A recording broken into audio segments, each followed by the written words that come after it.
ဒီနေ့တော့မြန်မာဆန်ဆန်ပဲတခုပွင့်တော့လေးတုတ်စားရင်းနဲ့ရွှေတကုံဖျားသမိုင်းကြောင်းရိုက်ကူးထားတဲ့မြန်မာကားလေးကြီးဖြစ်တယ်ဒါကတခုပွင့်6အရင်ဆုံးသူ့ကိုရေနွေးနဲ့ပြုတ်ပါတယ်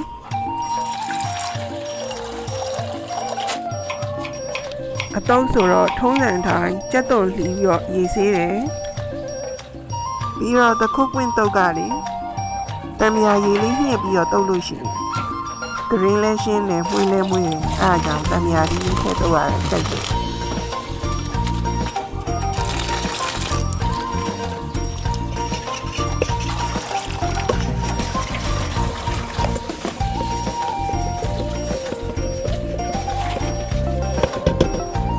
ရေနွေးလေးဆူလာပြီဆိုလို့ရှိရင်တော့ရေဆေးထားတဲ့တခုခွင့်ချောက်လေးတွေကိုပျော့သွားအောင်ပြုတ်လိုက်မယ်ပေါ့နော်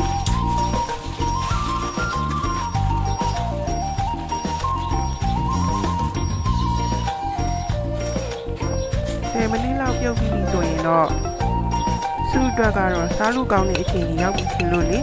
အားကြောင့်ဒီပိတ်ပြီးတော့ချလိုက်ပါမယ်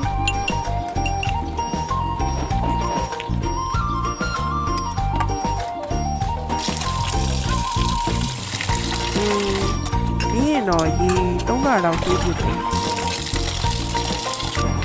မဲမဲအရေလေးတွေပျောက်ပြီးတော့ကြည်သွားတဲ့အထိပေါ့နော်ရေတွေကြည်သွားတဲ့အထိဆေးပြစ်တယ်စပြီးတုပ်ပါပြီလက်ဖေးစွန်းလေးနဲ့ချိန်ပြီးပေါ့နော်ပဲမုံ2စွန်းထဲတယ်ပဇွန်ကြောင်းမုတ်က3စွန်းထဲတယ်ပြီးတော့ဒိုင်ရှိအရသာမုံလေးက1စွန်းထဲတယ်ပြီးတော့စားတော့လူတလောက်ပေါ့နော်ပြီးတော့စီချက်မွေးမွေးလေး3စွန်းလောက်ထည့်ပြစ်တယ်